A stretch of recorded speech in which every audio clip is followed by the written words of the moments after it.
오늘 함께 나눌 성경 말씀은 디모데후서 4장 1절부터 8절까지의 말씀입니다.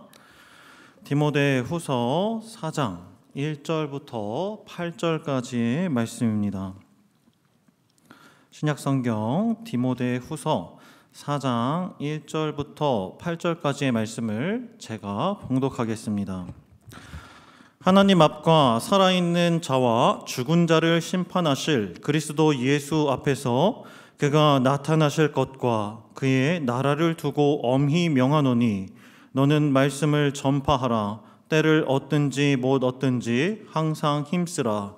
범사의 오래 참음과 가르침으로 경책하며 경계하며 권하라.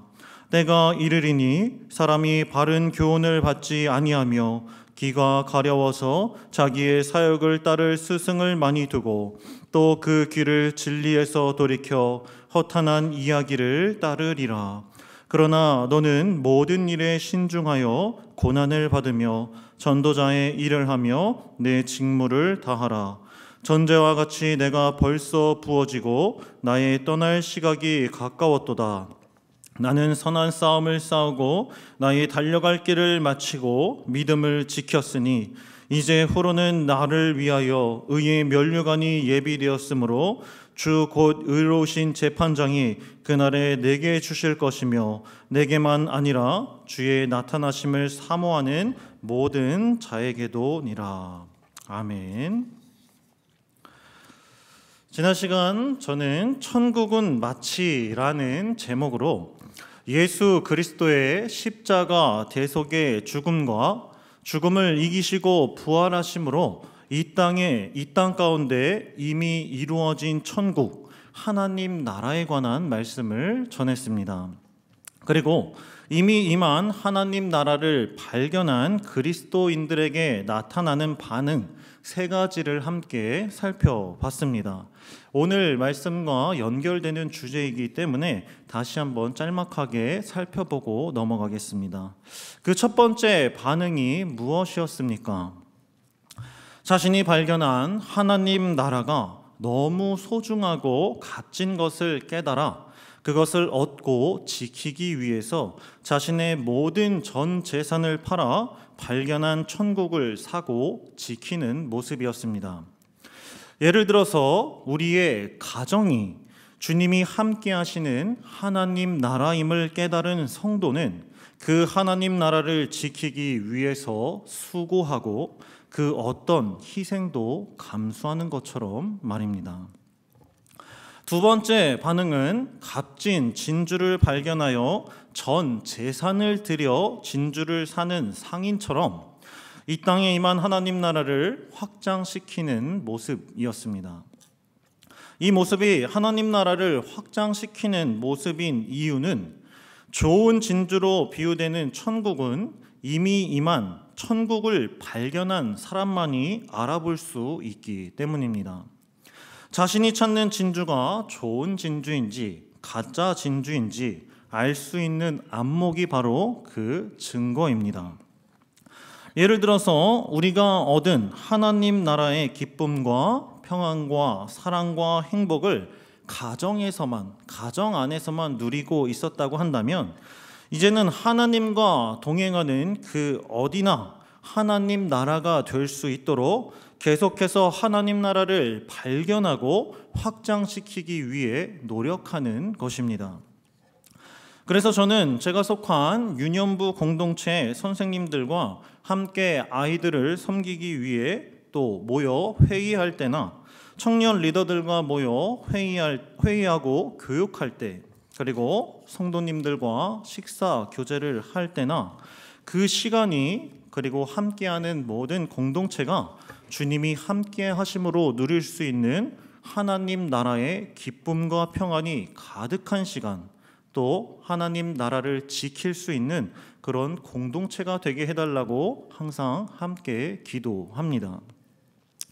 마지막으로 천국을 발견한 사람에게 나타나는 세 번째 반응은 아직 임하지 않은 예수님의 재림 이후에 맞이할 완전한 하나님 나라를 소망하는 모습입니다. 이미 임한 하나님 나라는 아직 완전하다고 말할 수 없습니다. 그러나 주님과 동행하여 얻고 누리는 하나님 나라의 행복을 알고 누리는 성도는 아직 불완전함에도 불구하고 이토록 평안하고 행복한데, 죄의 육신을 벗고 누리게 되는 이 다음에 임할 하나님 나라는 얼마나 완전하고 완벽할지 진정으로 기대하고 소망하는 마음이 생기게 되는 것이죠. 이렇게 하나님 나라 소망을 품고 사는 사람은 천국의 서기관으로서 이미 임한 하나님 나라를 아직 모르는 사람들에게 전하는 삶을 살게 됩니다. 그런데 이처럼 이미 우리 마음 가운데 임한 하나님 나라를 누리고 아직 임하지 않은 하나님 나라를 소망하기 위해서는 먼저 성도가 분명하게 고백해야 할 한 가지 신앙의 고백이 있습니다. 그것은 바로 구원의 확신입니다. 구원의 확신. 구원의 확신 교리란 자신이 예수 그리스도의 십자가 대속의 은혜로 구원받았다는 사실을 확실하게 믿는 신앙의 고백을 말하며, 이 신앙의 고백은 지금 이 땅에서도 이미 임한 하나님 나라와 영원한 생명의 구원을 얻고 경험하게 하는 특징이 있습니다. 그렇다면 성도님들은 구원을 확신하고 계십니까? 그리스도인들에게 종종 두려움과 도전이 되는 질문 중 하나는 당신은 당신의 구원을 확신하고 계십니까? 라는 질문입니다. 아마도 이 자리에 함께 계신 성도님들은 어릴 적 주일학교에서 또는 부흥회에서 전도사님이나 목사님께 이런 질문을 받아보신 기억이 있으실 것입니다. 여러분은 지금 당장 죽음을 맞이하면, 또 예수님이 오시면 하나님 나라 천국에 들어갈 수 있는 확신이 있습니까? 지금 당장 죽음을 맞이하고 예수님이 이 땅에 오신다면 하나님 나라 천국에 들어갈 수 있는 확신이 있습니까? 이 질문은 지금 여러분은 여러분의 구원을 확신할 수 있습니까? 라고 질문하는 것과 같습니다. 저는 개인적으로 어릴 적 수련회나 부흥회 때 목사님들께서 이 질문을 하시는 것이 굉장히 부담스럽고 두려웠습니다. 혹시 지금 두려우신 분들 계신가요? 더 두려웠던 것은 꼭 눈을 감고 손을 들어서 확인하셨던 기억이 납니다. 그러면 오늘 한번 옛날의 그 추억을 생각하면서 같이 한번 해볼까요? 네, 모두 눈을 감아 주셔야 됩니다. 눈 뜨고 옆에 사람을 이렇게 보시면 안 됩니다. 눈 감아 주시고요. 여러분은 지금 당장 예수님이 오신다면 천국에 하나님 나라에 들어갈 확신이 있으십니까? 확신이 있으신 분은 손을 들어서 한번 알려주시기 바랍니다. 네, 손 내려주시기 바랍니다. 감사합니다. 네, 눈 떠주시고요. 살짝 떨리셨죠? 네. 제가 이 질문을 기피했던 이유는 자신이 없었기 때문입니다. 지금 죽으면, 또 예수님이 오시면 하나님 나라에 들어갈 수 있는 구원의 확신이 없었던 것입니다. 그런데 더 큰 문제는 이후에 하나님을 인격적으로 만나고 하나님의 살아계심과 구원받았다는 사실에 감격하는 경험을 했음에도 불구하고 하나님의 자녀가 얻고 누리는 구원의 확신이 어떤 날은 분명하게 확신할 때도 있지만 어떤 날은 그 확신이 희미해지는 것을 경험했기 때문입니다. 저는 고등학교 2학년 때 수련회 기도의 시간, 하나님의 전적인 은혜로 저의 죄인됨과 구원을 확신할 수 있었습니다. 모태신앙으로 신앙생활을 하던 저는 고2 때까지 지식적으로만 하나님을 알고 있다라는 사실에 한탄스러워서 지금 저를 안 만나주시면 저는 다시는 교회에 다니지 않을 것입니다 라고 열을 내며 결단하며 기도했던 기억이 있습니다. 하나님은 고래고래 소리를 지르고 악을 지르는 저의 모습이 불쌍하셨던지 그날 저는 저의 노력이 아닌 하나님의 전적인 은혜로 제가 죄인이라는 사실을 깨달았고, 예수님의 십자가 대속의 사건이 진정으로 믿어지고 주님을 영접했습니다. 그래서 저는 구원의 확신에 관해 이야기할 때 나는 언제 어떻게 구원받았는지 그 경험을 생각하며 확신을 가지고 이야기를 나눌 수 있었습니다. 그리고 종종 기독교 서적이나 주변에서 저와 같이 특정한 때와 경험을 회상하며 자신의 회심과 구원의 확신을 경험한 그리스도인들을 볼 수 있었습니다. 그런데 문제는 시간이 지날수록 구원의 확신이 희미해지는 현상을 발견한 것입니다. 시간이 지나자 수련회 때 받은 은혜를 점점 잊어버리고 다시 죄 가운데 머물고 죄를 반복하자 마치 내가 얻은 구원이 취소되지는 않았을까 하는 불안과 두려움이 생겨나기 시작했고, 구원을 확신했던 모습은 어느새 구원을 불신하는 모습으로 뒤바뀌는 현상을 경험한 것입니다. 제가 이런 경험을 하게 된 이유는 무엇 때문일까요? 저의 구원이 취소되기라도 한 것일까요? 많은 그리스도인이 제가 경험한 것처럼 구원의 확신을 혼동합니다. 이처럼 많은 그리스도인이 구원의 확신을 혼동하는 이유는 크게 두 가지 이유 때문입니다. 첫째로 죄의 문제 때문입니다. 죄의 문제.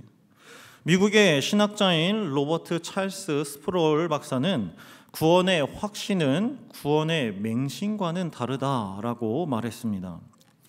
구원의 확신은 객관적인 믿음과 함께 주관적인 믿음의 부분이 존재하고 있어서 우리 자신의 내면에서 발견되는 끊이지 않는 죄악을 볼 때마다 우리는 내가 정말 구원을 확신해도 괜찮은 걸까라는 두려움을 느끼게 될 때가 있다고 말합니다.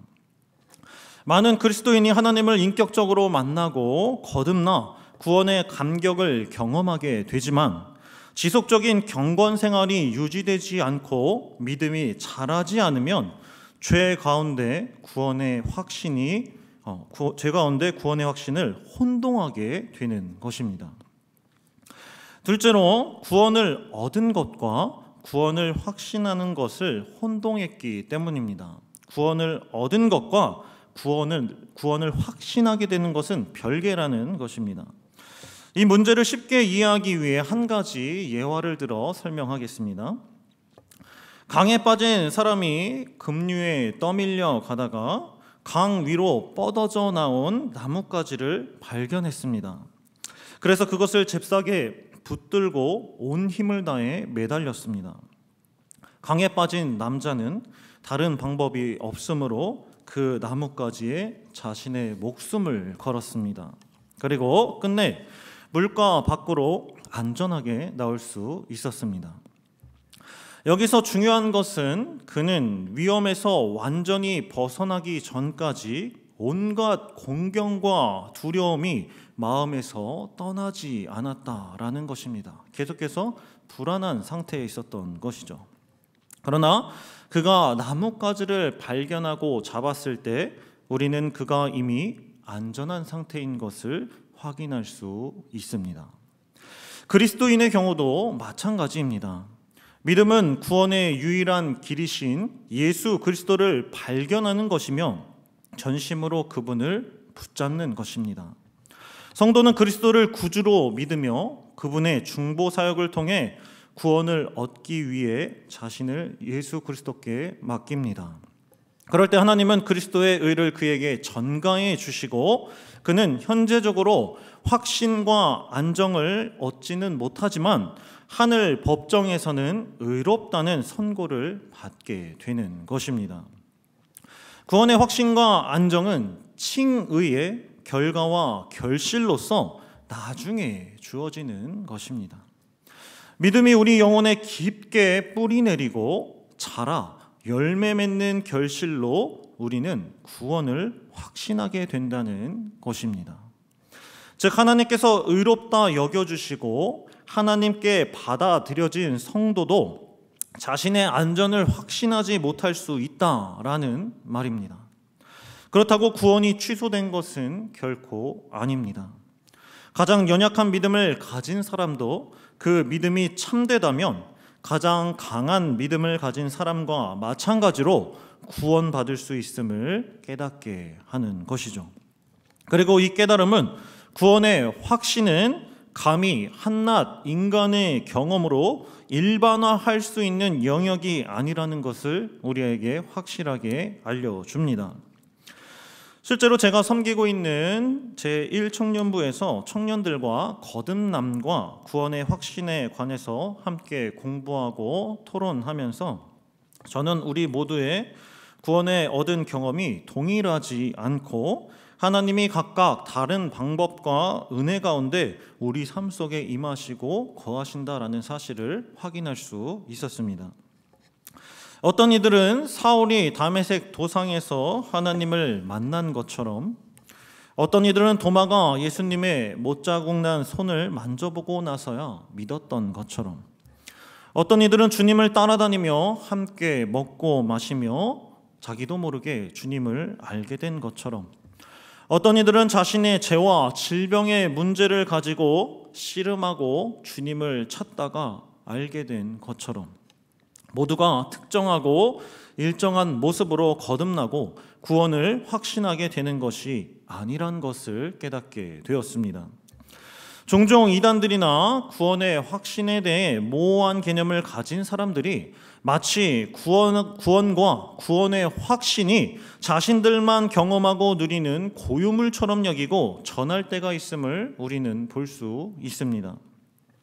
심지어 어떠한 신비나 현상이나 성령 체험을 오직 하나님의 은혜로 주어지는 구원의 기쁨보다 더 중요하게 여기고 마치 체험과 구원을 동등하게 여기는 모습을 볼 때도 있습니다.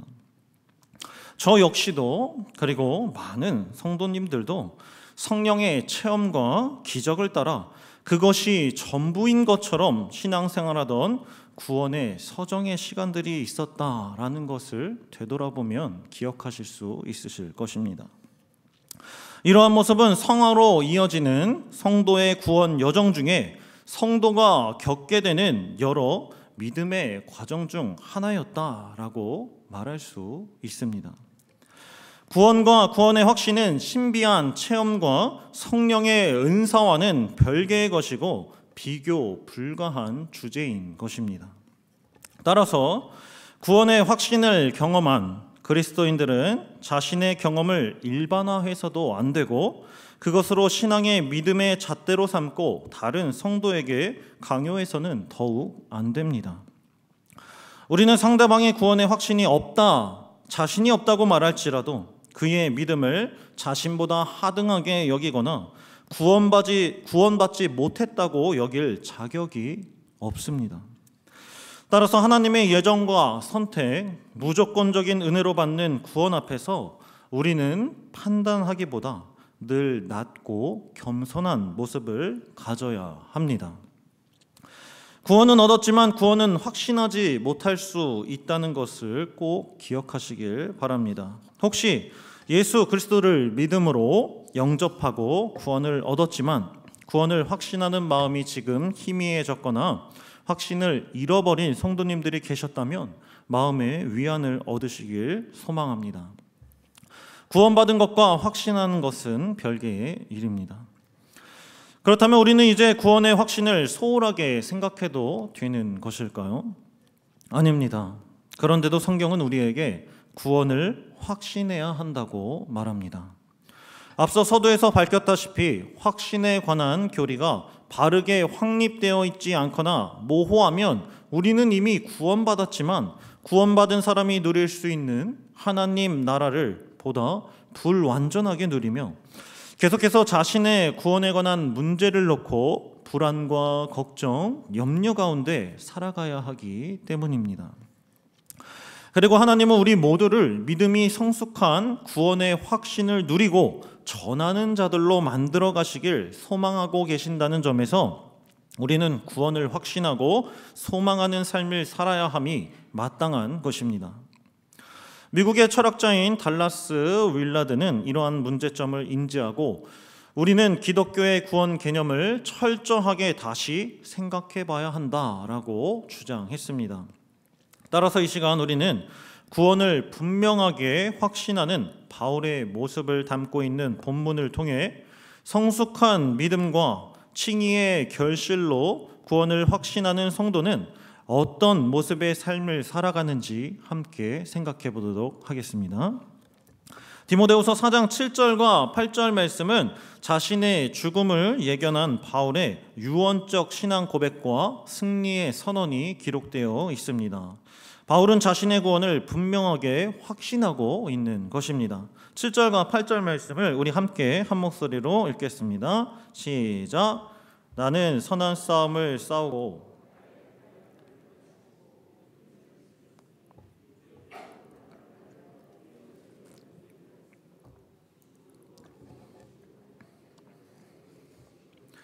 내게만 아니라 주의 나타나심을 사모하는 모든 자에게도니라. 아멘. 이 말씀에서 바울은 나의 달려갈 길을 마치고 라는 말을 통해 이제 곧 자신의 생이 맞춰질 것, 즉 죽음을 직감하고 있고 의의 면류관이 예비되었다라고 말하며 죽음 이후에 자신이 받게 될 상에 대해서 확신하는 모습을 보여줍니다. 이처럼 성경은 그리스도인이 구원을 확신할 수 있음을 증명합니다. 그렇다면 구원의 확신을 가진 바울의 삶의 모습은 어떠했을까요? 본문은 하나님이 의롭다고 여겨주신 칭의의 결실이라고 말할 수 있는 그의 삶의 모습을 5가지로 설명합니다. 첫째, 구원을 확신한 바울은 말씀을 전파하는 삶을 살았습니다. 본문 2절 말씀을 우리 함께 보시겠습니다. 너는 말씀을 전파하라. 때를 얻든지 못 얻든지 항상 힘쓰라. 구원을 확신하는 성도는 자신이 속한 자리에서 말씀을 전하는 삶을 살아가며 이러한 모습은 우리가 구원의 확신을 소망해야 할 이유이기도 합니다. 왜냐하면 구원은 단순히 나 자신의 구원의 문제만이 아니기 때문입니다. 어떤 개인이든 한 사람의 구원은 온 피조세계를 구원하고 치유하길 원하시는 하나님의 궁극적인 계획의 일부입니다. 다시 말해 우리가 다른 사람을 섬기기 위한 하나님의 도구가 되려고 할 때 비로소 우리가 선물로 받은 구원이 의미가 있게 된다는 것입니다. 만약 정성껏 준비한 선물을 상대방에게 주었는데 선물을 받은 사람이 선물을 사용하지 않으면 그 선물에 담긴 의미가 사라지는 것처럼 말입니다. 우리 역시 생각해보면 우리를 위해 헌신하는 다른 그리스도인들이 있었기 때문에 믿음의 선배들이 있었기 때문에 복음을 전해들을 수 있었고 말씀 안에서 성장할 수 있었던 것입니다. 그래서 우리는 말씀을 전파하는 삶을 살아야 되는 것이죠. 둘째로 구원을 확신한 바울은 때를 얻든지 때를 못 얻든지 항상 최선을 다한 삶을 살았습니다. 앞서 7절과 8절 말씀에서 구원에 대한 바울의 확신을 통해 우리는 바울의 믿음의 경주는 결승점이 확실하게 보인다라는 것을 확인할 수 있었습니다. 이때 중요한 것은 바울이 그 경주를 이겼다고 주장하지 않는다는 것입니다. 이것이 때를 얻든지 못 얻든지 항상 최선을 다하는 삶의 모습입니다. 그리고 이렇게 항상 최선을 다하는 사람은 결과에 연연하지 않고 그저 경기를 마무리한 것에 끝까지 달려간 것에 만족합니다. 때를 얻든지 못 얻든지 항상 최선을 다한 바울은 생의 마지막 순간이 다가오자 자신이 소명에 충실했음을 자신 있게 말할 수 있었습니다. 그래서 그리스도께서 보상해 주실 것을 알고 평온한 마음으로 죽음을 기다릴 수 있었던 것입니다. 이처럼 그리스도인은 기회가 적절하든 그렇지 않든 항상 자신의 의무를 수행하고 이웃을 섬길 준비를 하고 있어야 합니다. 셋째로 구원을 확신한 바울은 범사에 오래 참는 삶을 살았습니다. 범사에 오래 참는 삶을 살았습니다. 2절 하반절 말씀입니다. 범사에 오래 참음과 가르침으로 경책하며 경계하며 권하라. 바울은 실책하는 사람들에 대해 인내하고 신중하게 진리를 설명하며 그것을 이해하고 수용하도록 도움으로 그들을 경책해야 한다고 말합니다. 이 말씀은 오래 참음과 신중함으로 죄를 짓는 자들에게 그들의 죄와 회개의 필요성을 설명함으로 그들을 이해하고 가르쳐야 한다는 말입니다. 이때 중요한 것은 가르침에는 오래 참음이 동반되어야 한다라는 것입니다. 가르칠 때 오래 참음은 교회 안의 성도들을 대할 때 항상 요구되는 모습입니다. 상대방에게 말로 가르치기보다는 오래 참는 사랑으로 감싸 안아주고 사랑을 직접 행하여 알려주는 것이 지혜롭게 권면하고 알려주는 모습일 것입니다. 인내와 신중한 가르침은 말씀을 전파하고 책망하며 경계할 때 가혹하지 않고 긍휼히 여기는 태도로 대해야 합니다. 넷째로 구원을 확신한 바울은 모든 일에 신중했습니다. 5절 말씀입니다. 그러나 너는 모든 일에 신중하여 고난을 받으며. 이 말씀에서 고난을 받으며 라는 표현은 우리를 거부하는 사람들에게 보복해서는 안 된다는 말씀입니다. 방어적으로 되거나 상대방을 공격하거나 심지어 그의 말을 무시하는 것은 아무런 도움이 안 됩니다. 때때로 긍휼히 여기는 책망을 해도 어떤 이들은 가혹한 판단으로만 듣기 때문입니다. 하나님의 기준을 제시하면 어떤 이들은 율법주의나 교만한 모습으로 받아들입니다. 따라서 우리가 배운 진리를 고수하되 방법이나 시기를 잘못 선택하지 않도록 상대방의 말을 주의 깊게 들어야 합니다. 그리고 사람들을 대할 때 성급하게 반응하지 않고 신중하게 해야 함을 강조합니다.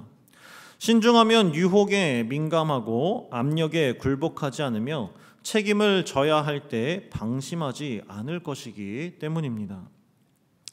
마지막으로 다섯째, 구원을 확신한 바울은 전도자의 삶을 살아갑니다. 전도자의 일은 항상 모든 사람에게 복음을 전파하며 회개하고 구원을 얻으라고 청하는 것입니다. 아무리 장애가 생기고 거짓 이단들이 반대하며 교회의 문제나 신람하고 낙담하게 하는 일이 생기더라도 성도는 맡은 바 사명을 포기해서는 안 됩니다. 그래서 이 말씀을 NIV 영어 성경에서는 내 사역의 모든 의무들을 이행해라 라고 번역했습니다. 너의 사역의 모든 의무들을 이행해라.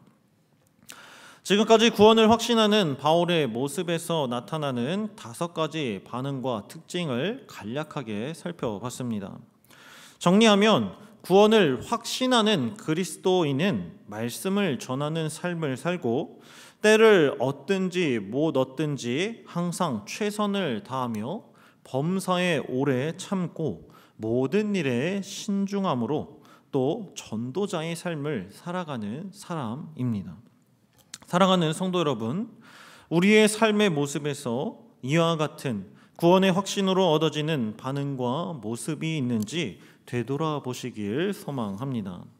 나 혼자만을 위한 구원이 아니라 남을 위한 구원을 마음에 품고 꾸준히 달려가기 시작할 때 어느 순간 우리의 믿음이 자라 열매 맺는 삶을 살아가고 있을 것입니다.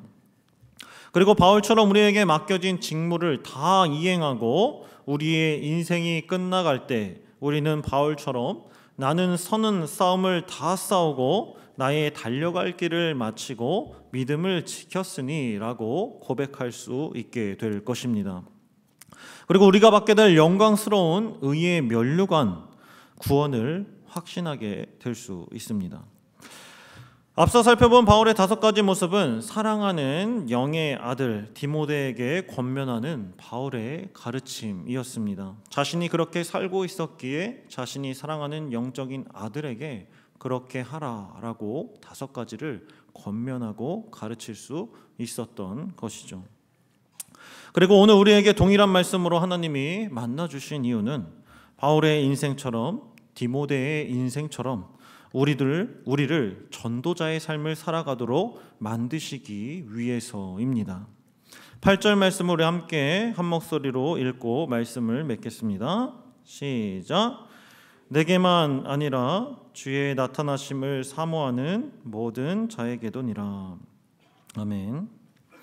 바울이 확신하는 의의 면류관의 상급은 바울만을 위한 것이 아닙니다. 이것은 주를 사랑하고 그분의 재림을 사모하는 모든 성도들에게 약속된 상급인 것입니다. 이것은 디모데와 교회의 충성스러운 신자들과 오늘 말씀 앞으로 나온 모든 성문 공동체에게 허락하신 언약입니다. 사랑하는 성도 여러분, 그렇기에 우리는 구원의 확신을 얻기를 소망하고 사랑해야 합니다. 구원의 확신 교리를 공부하며 끝내 얻게 된 놀라운 사실은 구원의 확신마저 우리의 노력이 아닌 하나님이 주시는 오직 은혜 가운데 있었다라는 사실이었습니다. 구원의 확신은 다른 말로 영생을 뜻합니다. 그렇다면 영생이 무엇입니까? 예수님은 신약 성경 전체를 통틀어서 영생을 단 한 번만 아주 분명하게 정의하셨습니다. 요한복음 17장 3절 말씀을 제가 읽어드리겠습니다. 영생은 곧 유일하신 참 하나님과 그가 보내신 자 예수 그리스도를 아는 것이니이다. 영생은 곧 유일하신 참 하나님과 그가 보내신 자 예수 그리스도를 아는 것이다. 우리가 구원을 확신하는 길은, 구원의 확신을 누리는 삶은 곧 유일하신 하나님과 그 아들 예수 그리스도를 아는 것입니다. 따라서 하나님을 아는 지식이 담긴 말씀을 보고 듣고 묵상하는 것이 바로 구원을 확신할 수 있는 길이며 구원의 확신을 누리는 삶인 것입니다. 그리고 성도들이 하나님 나라를 지키고 확장시키고 전하는 전도자의 삶을 살아가는 원리가 되는 것입니다. 우리 모두 우리의 노력과 의로 다른 누군가가 말하는 일반화시킨 그리고 모호한 구원의 확신과 언제 어느 때든 희미하게 사라져버리는 체험을 따라 사는 것이 아니라 말씀 가운데 전인격적으로 우리에게 자기 자신을 계시하신 하나님을 만나고 하나님이 주시는 영원하신 생명 안으로 들어가 날마다 구원의 확신과 영생을 누리고 맡은 바 사명을 붙잡고 믿음으로 달려나아가길 소망합니다. 죽기까지 헌신한 믿음의 조상들처럼 예수님처럼 믿음의 경주에서 승리하는 저와 사랑하는 성문 공동체가 되길 예수 그리스도의 이름으로 소망하고 축복합니다.